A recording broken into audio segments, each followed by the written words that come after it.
अस्सलाम वालेकुम। Welcome to my channel math physics intersection. I hope आप सब खैरियत से होंगे। आज की इस नई वीडियो में हम क्लास 8 के चैप्टर नंबर 12 को स्टार्ट करेंगे। As the name suggest chapter number 12 base करता है area and volume of similar figures and solids.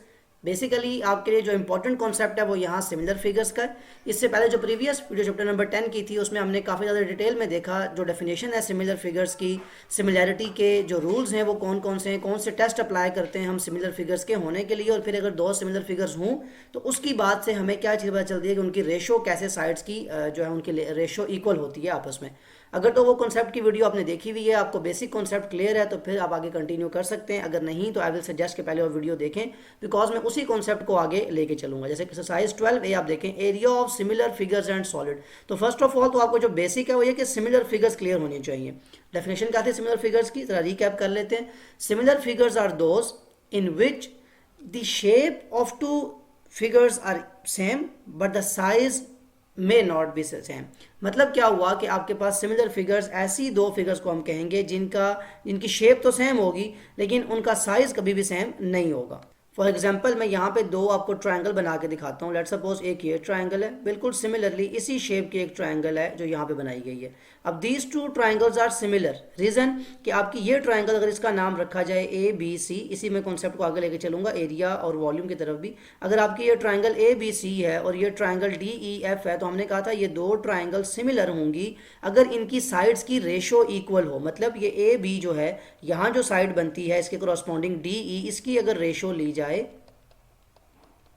तो ये इक्वल होगी जो दूसरी साइड बनती है बी सी, इसकी अगर रेशो ली जाए यहाँ पे जो दूसरी साइड बनती है ई एफ, और ये लास्ट में इक्वल होगी आपकी ये जो थर्ड साइड बनती है ए सी, इसकी रेशो डी एफ के साथ।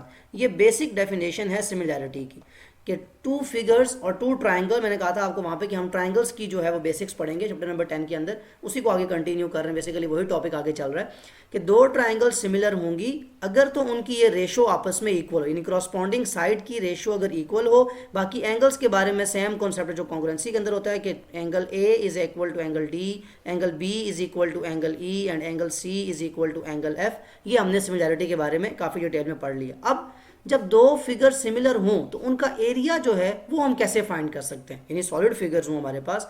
अब सॉलिड फिगर्स में आपके पास डिफरेंट जो है वो स्क्वायर भी आ सकता है, रेक्टेंगल भी आ सकता है, ट्रायंगल भी आ सकती है, कोई भी फिगर आ सकती है। लेकिन अगर वो सिमिलर हैं तो उनका एरिया कैसे फाइंड करेंगे, बहुत ज़्यादा इंपॉर्टेंट है। यहाँ पे ज़रा देखिएगा, ज़रा मैं इसको रेज करता हूँ पहले, और यहाँ पे हम ट्रायंगल स्क्वायर ड्रॉ कर लेते हैं, बिकॉज उसके लिहाज से आपको ये कॉन्सेप्ट समझना ज़रा ज़्यादा आसान है। बिकॉज आप एरिया ऑफ ट्रायंगल जब अप्लाई करेंगे, यहाँ पे पहले ड्रॉ कर लें एरिया ऑफ 3.7 और इसको एग्जैक्ट आप 4 सेंटीमीटर कर लें। 4 सेंटीमीटर ये एक स्क्वायर हो गया आपके पास। सिमिलरली एक स्मॉल स्क्वायर है, इसकी आप साइड्स 2 सेंटीमीटर बोथ कर लें। ठीक है, अब ये आपके पास 4 सेंटीमीटर ईच लाइन है और ये 2 सेंटीमीटर ईच लाइन है, 2 स्क्वायर्स हैं। अब अगर आप फोकस करें, जैसे सिमिलर फिगर्स की बात की, ये भी सिमिलर फिगर्स में आएगा कि आपके पास एंगल सेम है लेकिन रेशो, यहाँ पे आप फिगर देख रहे हैं उनकी शेप सेम है लेकिन साइज सेम नहीं है। अब सिमिलर फिगर्स के लिए आप स्क्वायर का जो, इसको अगर मैं A1 कह दूं, मतलब ये फर्स्ट फिगर है मेरी, इसको अगर मैं यहाँ से लिखते हुए फर्स्ट फिगर और इसको सेकेंड फिगर कह दूं, तो एरिया ऑफ स्क्वायर 1 जिसका नाम होगा A1 will be equal to 4 centimetre इसकी लेंथ है और लेंथ को भी हम L1 कह लेते हैं। That will be L1 multiply by L1 means L1 का स्क्वायर। 1 मीन्स जस्ट कि हमारी फर्स्ट जो फिगर है। सिमिलरली जो आपका एरिया ऑफ स्क्वायर 2 होगा, यहाँ स्क्वायर 1 था, इसको हमने A1 कहा था, A2 को आप A2 मतलब एरिया सेकंड कह लें। अब इसकी लेंथ यहाँ पे इसको L2 का नाम दे लें। ठीक है, 2 सेंटीमीटर मल्टीप्लाई 2 सेंटीमीटर। अब यहाँ पे L2 multiply by L2 that means L2 का स्क्वायर। दो आपने सिमिलर फिगर्स के एरिया फाइंड कर लिए। अब इस एरिया को आपने रिलेट कैसे करना है कि अगर मैं A2 को A1 से डिवाइड करूं यानी रेशो बनाऊं, बिकॉज सिमिलर फिगर्स में हमने क्या बात की थी, रेशो की। Ratio of sides are equal, यहाँ पे भी हम वही चीज़ लेके चलेंगे। जब एरिया ऑफ जो सिमिलर फिगर्स ऑफ सॉलिड्स हैं, जो भी हमारे पास सॉलिड फिगर्स आती हैं, जब भी उनका एरिया फाइंड करेंगे तो हमें जो दो फिगर्स दी गई हैं उनके एरिया पहले हमने फाइंड करना है, यानी उनका फॉर्मूला लगाना है। जो एरिया को आपने नोटेशन दी हुई है A1 और A2, इसको डिवाइड कर लें, यानी आप इसकी रेशो ले लें।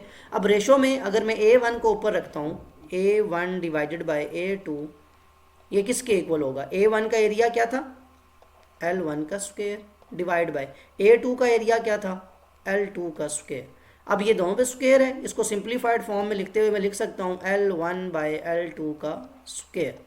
ये आपके पास वो जनरल फार्मूला है जो आपको पता होना चाहिए। तो आप कोई भी दो सिमिलर फिगर, अब चाहे वो दो सिमिलर फिगर स्क्वायर हैं, चाहे वो दो सिमिलर फिगर ट्राइंगल हैं, चाहे वो दो सिमिलर फिगर कोई भी आपके सामने, कोई लीफ है, कोई मेटल रॉड है, कोई भी आपके सामने फिगर आ जाती है, अगर तो ये कहा जाए कि ये फिगर सिमिलर हैं, खुद से क्वेश्चन में गिवन दे दिया जाए, तो आप इस फार्मूला को अप्लाई करते हुए क्वेश्चन को सॉल्व कर सकते हैं। इंपॉर्टेंट बात याद रखें, जब भी दो सिमिलर फिगर्स को हम कंपेयर करेंगे तो हम क्या बात पढ़ते थे इससे पहले, रेशो की, यानी उनकी साइड्स की रेशो इक्वल होती है।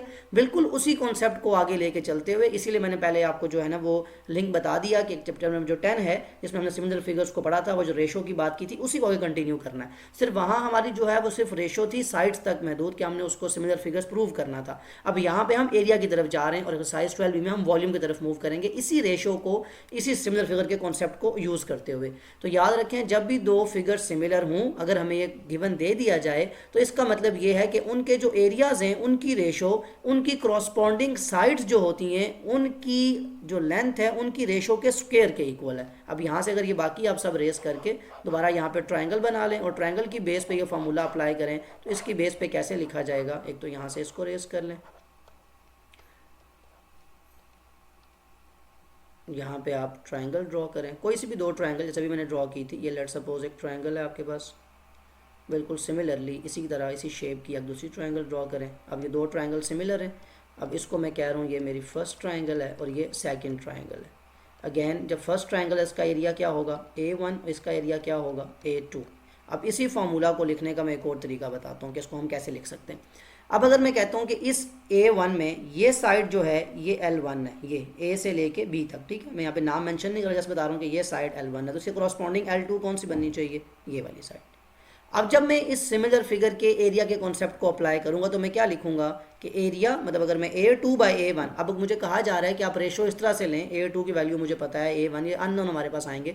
अगर ये A1 और A2 डिवाइड में थे, अब इसको मैं चेंज करना चाहूँ, यानी मुझे A2 की वैल्यू को ऊपर रखना है, डिवाइड बाई A1, तो फॉर्मूले में चेंज क्या होगा कि A2 बेसिकली किसको डिनोट करा था, लेंथ ऑफ सेकंड, ये जो है, तो यहाँ पे L2 लिखा जाएगा, डिवाइड में A1 की लेंथ क्या थी, L1, इसका क्या ले लेंगे, स्क्वायर। ये आपके पास वो बेसिक फार्मूला है जो आपको आना चाहिए। याद रखें यहाँ पे जो इंपॉर्टेंट बात है कि A1 बाई A2 या A2 बाई A1 करने से फार्मूला में कोई फर्क नहीं पड़ता। सिर्फ क्या करना है आपने कि जब एरिया ऑफ सेकंड फिगर आप ऊपर रखेंगे न्यूमरेटर में, तो आपको उसी की लेंथ ऊपर रखनी है।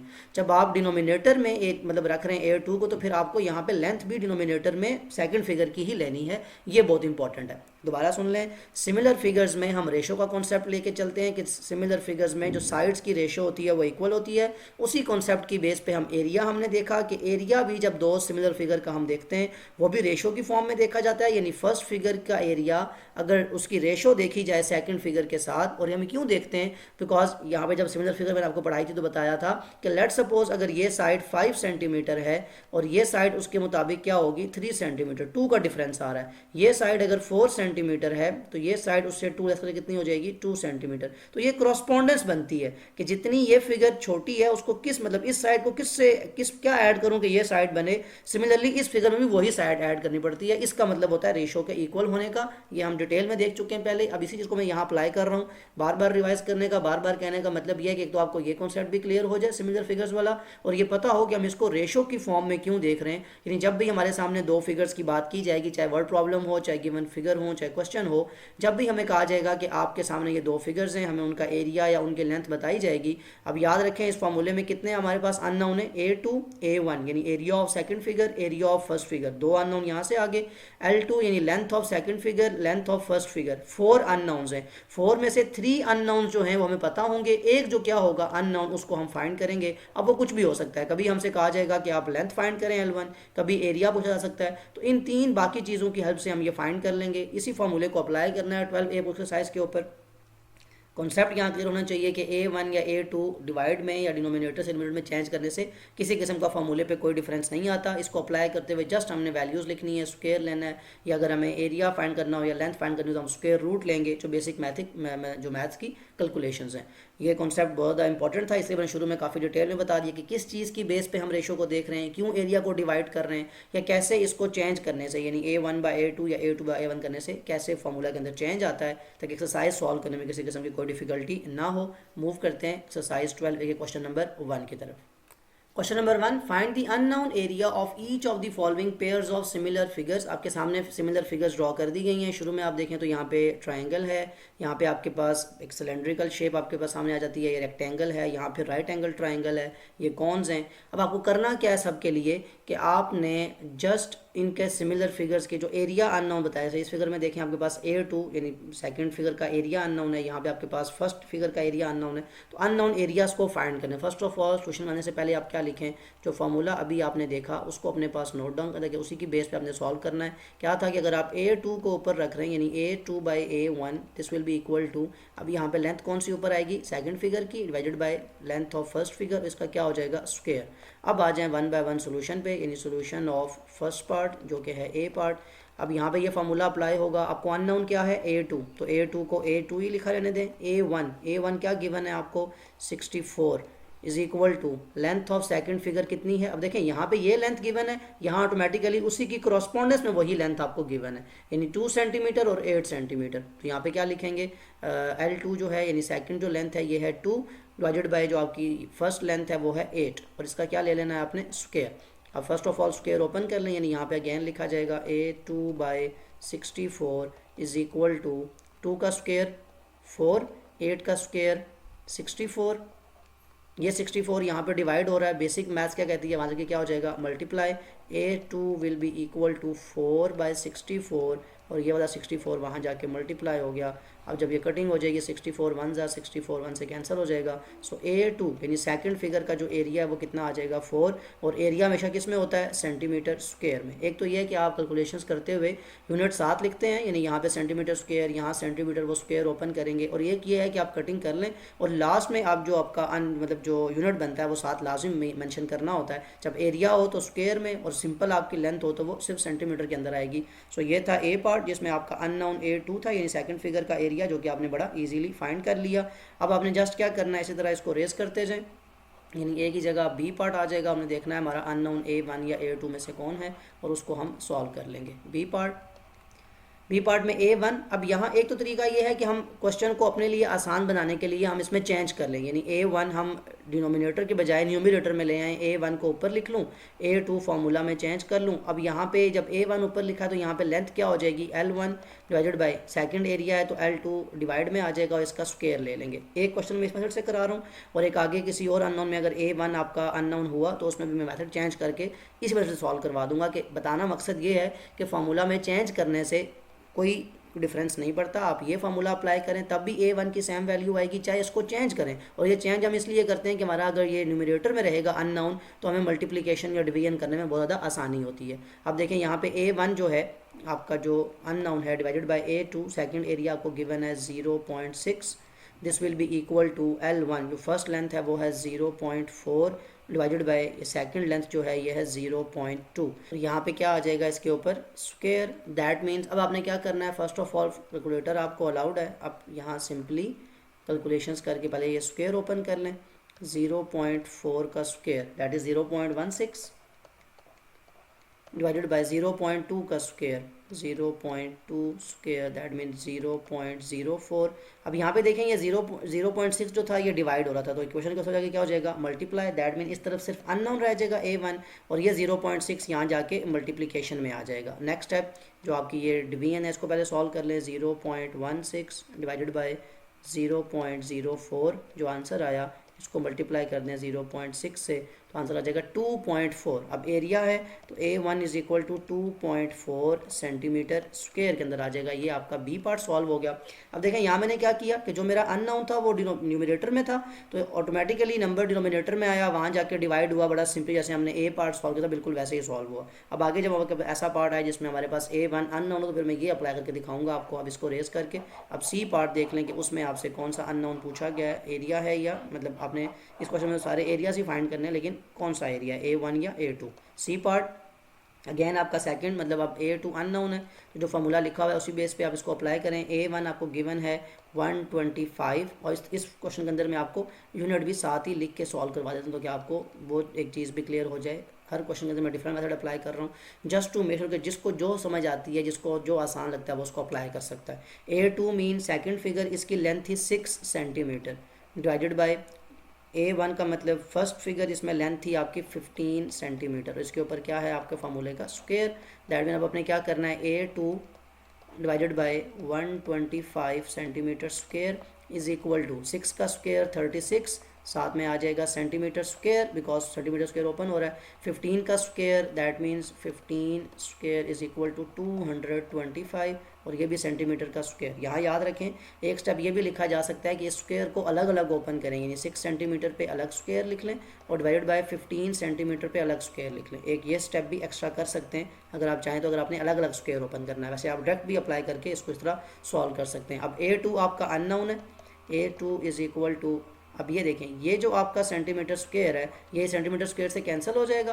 दैट मीन यहाँ पे रहेगा 36 डिवाइडेड बाय 225 और ये 125 जो यहाँ हो रहा था डिवाइड होने की क्या हो जाएगा मल्टीप्लाई 125 और साथ में यूनिट क्या होगा सेंटीमीटर स्क्वायर। अब यहाँ 36 डिवाइडेड बाय 225 जो आंसर आया इसको मल्टीप्लाई करें 125 से, you will get your answer.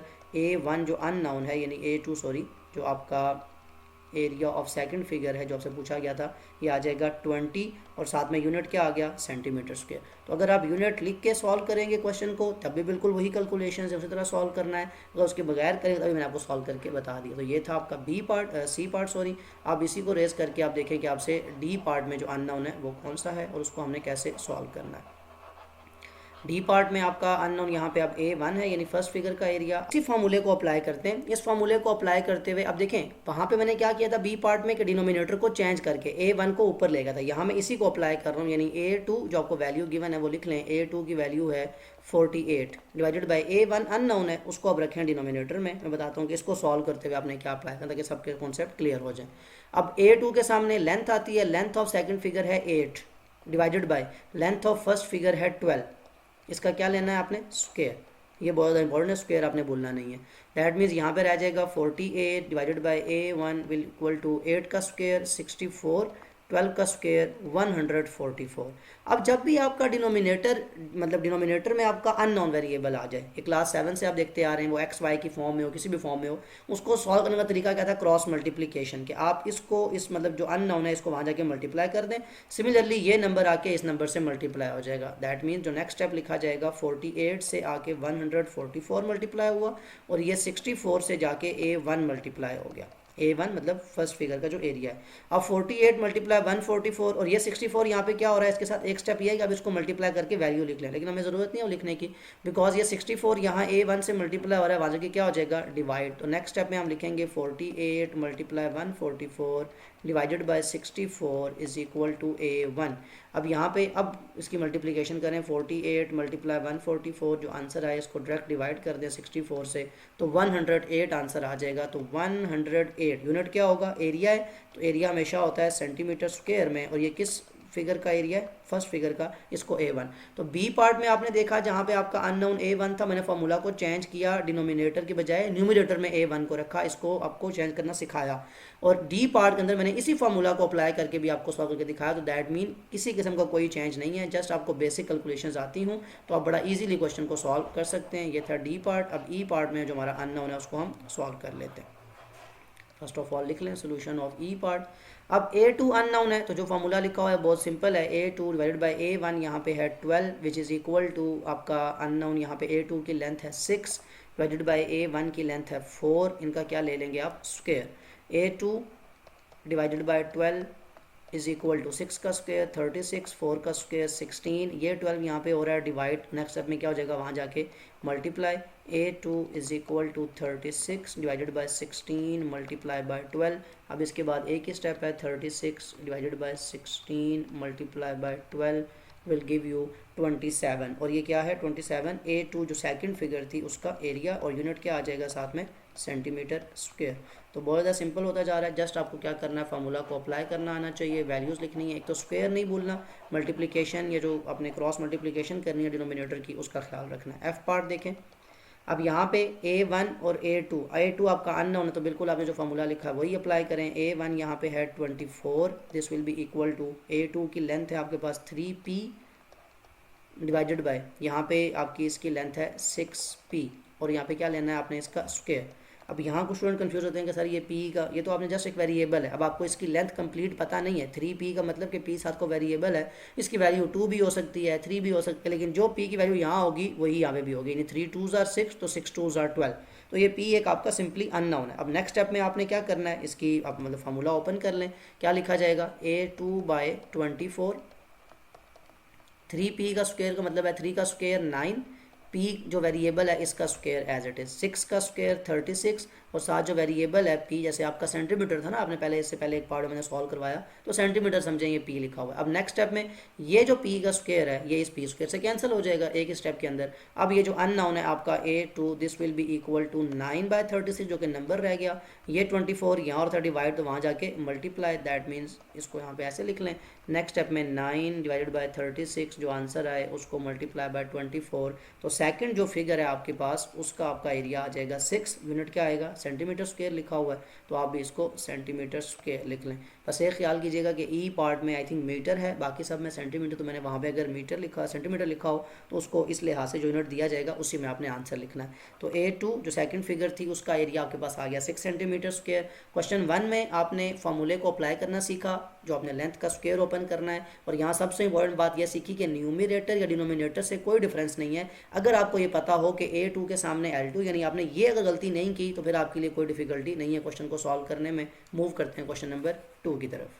Question number 2, find the ratio of the areas of two circles whose radii are 4 centimetre and 7 centimetre. Radii का मतलब रेडियस का प्लूरल है, यानी दो सर्कल्स हैं तो हम रेडियस का वर्ड यूज़ नहीं कर रहे, रेडियाई का वर्ड यूज़ कर रहे हैं कि एक जो सर्कल है उसका रेडियस है 4 सेंटीमीटर, जो दूसरा रेडियस है जो दूसरा सर्कल है उसका रेडियस है 7 सेंटीमीटर। तो यहीं से एक बात शो हो रही है कि एक सर्कल जो है छोटा है बिकॉज उसका रेडियस जो है वो छोटा है, और एक जो दूसरा सर्कल है वो उससे बड़ा है बिकॉज उसका जो रेडियस है वो उससे ज़्यादा है। तो सोल्यूशन में आके फर्स्ट ऑफ ऑल अब यहाँ पे क्योंकि ना तो आपको एरिया का नाम बताया गया कि A1 A2 क्या है, ना रेडियस को आपने R1 R2, तो फर्स्ट ऑफ ऑल आप खुद से लेट करेंगे कि let R1 and A1 be the radius and area of smaller circle, कि R1 और A1 जो है वो स्मॉलर सर्कल के रेडियस और एरिया है, and similarly and R2 and A2 be the radius and area of bigger circle। जो दूसरा सर्कल है जिसका आपके पास मतलब 7 सेंटीमीटर रेडियस दिया हुआ था उसका एरिया A2 होगा, उसका रेडियस हम R2 कहेंगे। तो फार्मूला क्या बनेगा अगर रेशो निकालनी हो। अब रेशो में A1 ratio A2 A2 ratio A1 दोनों लिखे जा सकते हैं। मैं A1 A2 रेशो A2 लिख रहा हूँ, यानी फर्स्ट स्मॉलर जो सर्कल है उसका एरिया डिवाइडेड बाय जो बिगर सर्कल है उसका एरिया इज इक्वल टू, अब यहाँ पे एरिया फर्स्ट की बात की तो किसका रेडियस आएगा R1 जो स्मॉल सर्कल है, तो R1 यानी लेंथ की बात है ना, रेडियस भी तो लेंथ ही होती है, तो लेंथ रेडियस हाइट ये सब बातें, जहाँ पे कहीं हाइट की बात है तो वो भी आपने लेंथ की फॉर्म में लेना है बिकॉज ये सारी डिस्टेंस हैं, आप इनको मेजर करते हुए लेंथ की फॉर्म में ही मेजर करते हैं। और A2 के सामने आ जाएगा R2, इसका क्या ले लेंगे हम नेक्स्ट स्टेप में स्क्वायर। अब यहाँ पे आपके पास नेक्स्ट स्टेप अंदर लिखा जाएगा A1 और A2 क्योंकि आपने रेशो फाइंड करनी है और रेशो को फ्रैक्शन की फॉर्म में लिखा जा सकता है। अब R1 फर्स्ट आपके पास रेडियस था 4 डिवाइडेड बाय R2 था आपके पास 7, दोनों का आपने स्क्वायर लेना है। 4 का स्क्वायर 16 डिवाइडेड बाय 7 का स्क्वायर 49, और साथ में क्या आ जाएगा यहाँ भी सेंटीमीटर स्क्वायर था यहाँ भी सेंटीमीटर स्क्वायर, ये सेंटीमीटर स्क्वायर से कैंसिल हो जाएगा। तो जो रेशो आएगी, मतलब अगर मैं लिखना चाहूँ तो जो दिस इम्प्लाइज कि जो रेशो है दो एरियाज़ की वो आएगी A1 रेशो A2। रेशो को फ्रैक्शन में लिखें या ऐसे लिखें, बात एक ही है। इज इक्वल टू क्या रेशो आई 16:49, यानी 16/49 या 16:49 लिखें। ये हमारे पास आंसर आ गया और यही हमसे पूछा गया था कि दो अगर एरियाज हों तो उनकी रेशो क्या आएगी। सो जिनका अगर रेडियस ऐसा हो 4 और 7 तो उनके एरिया की रेशो 16 और 49 बनती है। ये हमने फाइंड किया। मूव करते हैं क्वेश्चन नंबर 3 की तरफ। Question number 3, a triangular plot of land PQR is such that PT is equal to 6 metre. अब यहाँ पे आपको जो वैल्यूज़ बताई जा रही हैं वही आपको सामने फिगर में नज़र भी आ रही होंगी कि एक ट्रायंगुलर प्लॉट है, उस प्लॉट के अंदर यानी उसकी वैल्यूज़ है, मतलब PQR एक ट्रायंगुलर प्लॉट है। जैसे आप ज़मीन का प्लॉट देखते हैं जब जाते हैं कहीं विजिट करने के लिए, बिल्कुल वही क्वेश्चन है। अब ये जो P से लेके जो T तक की लेंथ है ये 6 मीटर है और P से लेके R जो लेंथ है ये 10 मीटर है। ये आपको यहाँ गिवन बता दिया गया, यहाँ ड्रॉ भी कर दिया गया। ST and QR are two water pipes such that are parallel to each other. ये दो वाटर पाइप्स हैं ST और QR और दूसरे से क्या है पैरेलल लाइन नज़र भी आ रही है हमें, एरो भी बना हुआ है कि पैरेलल लाइंस वो होती हैं जो अभी प्रोड्यूस किया जाए आगे तो कभी भी दूसरे को इंटरसेक्ट नहीं करती। अब हमसे ये पूछा जा रहा है कि the area of triangle PST is 24 metre square. अगर ये कहा जाए कि ये जो स्मॉल ट्रायंगल बनती है PST, इस ट्रायंगल का स्मॉल ट्रायंगल का अगर एरिया आपको 24 मीटर स्क्वायर बताया जा रहा है तो PQR जो PQR बड़ी ट्रायंगल बनती है इस ट्रायंगल का एरिया क्या होगा। यानी आपके माइंड में एकदम स्केच क्या होना चाहिए कि दो ट्रायंगल्स बताई जा रही हैं आपको, एक PQR ये स्मॉल सी ट्रायंगल और बिल्कुल फिर उसी तरह PQR एक मतलब बिगर है सॉरी, और ये आपके पास PST है। PST ये एक स्मॉल ट्रायंगल है और सिमिलरली PQR ये दो अलग ट्रायंगल्स हैं। तो अभी हम क्या कॉन्सेप्ट पढ़े थे सिमिलर फिगर्स का।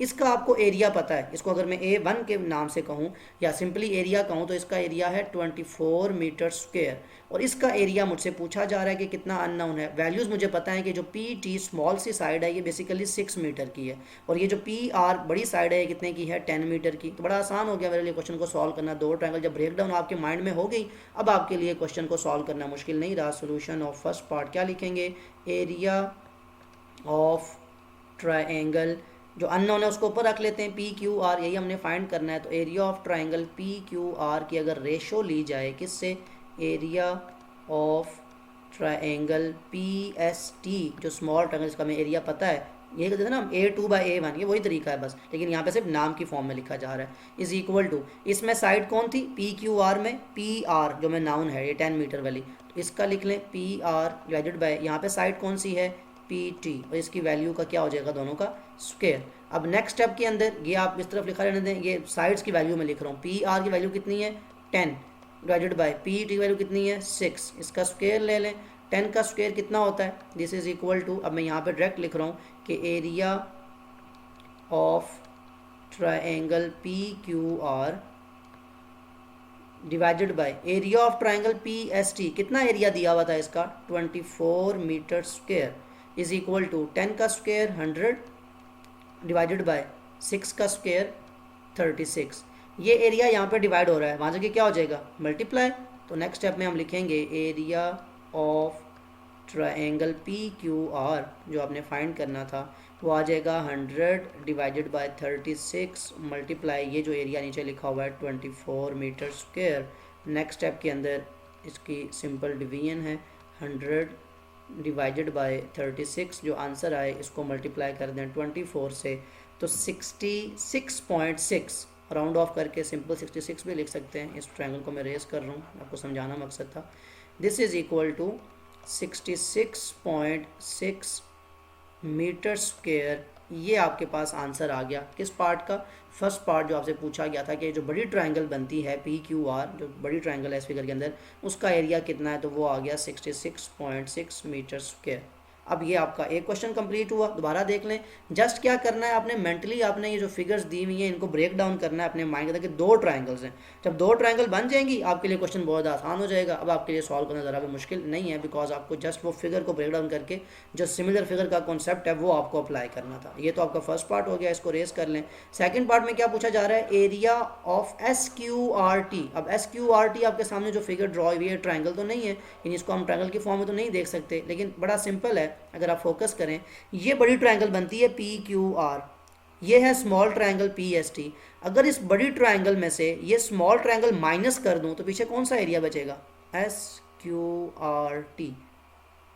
क्या कहा दोबारा देखें, इस बड़ी ट्रायंगल पी क्यू आर में से अगर ये small triangle P S T minus की जाए तो पीछे किस चीज़ का एरिया रह जाएगा? जो मुझसे पीछा पूछा गया है, एस क्यू आर टी, जो कि क्वाड्रिलेटरल है, जिसकी 4 साइड्स हैं। तो solution of second part is also very much easy. आप क्या लिखेंगे कि जो एरिया अननोन है, area of S Q R T quadrilateral is equal to area of bigger triangle P Q R minus area of triangle P S T. ये बड़ा real life का concept है। आपके पास एक प्लॉट था, यहाँ लेट सपोज आपने बिल्डिंग बना ली है और ये आपके पास आगे आपका लॉन है। तो लॉन का एरिया कैसे आएगा? जो शुरू में प्लॉट था उसमें से बिल्डिंग का एरिया माइनस करें तो लॉन। तो ये बड़े सिंपली आपने ऐसे क्वेश्चंस रियल लाइफ में देखे भी होंगे, ये बड़ी चीज़ सिंपली अप्लाई होती है। अब ट्रायंगल पी क्यू आर का भी आपने एरिया फाइंड किया है 66.6 मीटर स्क्वेयर। इसका एरिया आपको गिवन था 24 मीटर स्क्वेयर। 66 में से 24 माइनस करेंगे, कैलकुलेटर आप यूज़ कर लें बिकॉज पॉइंट्स की वैल्यू तो आपको क्लियर होना चाहिए कि आंसर आपका सेम आ रहा है। अदर देन तो ये बड़ी सिंपल मैथ की कैलकुलेशन थी। 42.6 मीटर स्क्वेयर ये एरिया है जो आपको सेकंड पार्ट के अंदर सॉल्व करना था। ये था क्वेश्चन नंबर 3 के 2 पार्ट्स। अब यहाँ मैं वीडियो को स्टॉप कर रहा हूँ जस्ट टू मेक श्योर कि वीडियो की लेंथ ज़्यादा ना हो और आप क्वेश्चन का जो बेसिक्स है, जो कॉन्सेप्ट है वो समझ सकें। बिकॉज अगर आपको कॉन्सेप्ट की समझ आ जाए, जैसे अभी आपने एक क्वेश्चन तो बड़ा सिंपल है, शुरू में आपके सामने फिगर्स थी, फिर 2 वर्ड प्रॉब्लम सॉल्व की जहाँ पे 2 सर्कल्स थे और यहाँ पे आपके पास 2 ट्राइंगल्स हैं, उनको कंपेयर भी करना है, खुद से वो स्केच बनाना है, खुद से वो सारी बात अप्लाई करनी है। लेकिन इस सारी चीज़ के पीछे अप्लाई क्या चीज़ हो रही है? वही शुरू का कॉन्सेप्ट कि अगर आपके पास सिमिलर फिगर्स हों, जैसे आप उनकी रेशो लेते थे साइड्स की, बिल्कुल वैसे ही उनके एरियाज़ की रेशो लेके भी आप क्वेश्चन को सॉल्व कर सकते हैं। और एरियाज़ की रेशो का फार्मूला क्या होता है वो हमने अप्लाई करना भी सीखा, उसको चेंज भी किया हमने और देखा कि किसी किस्म का कोई डिफरेंस नहीं आता अगर कॉन्सेप्ट क्लियर हो। कोई कॉन्सेप्ट जो मुश्किल लगा हो, कोई ऐसी बात जो समझ ना आई हो, कमेंट में ज़रूर मेंशन कर सकते हैं। Other than that, take care of yourself. अल्लाह हाफिज़।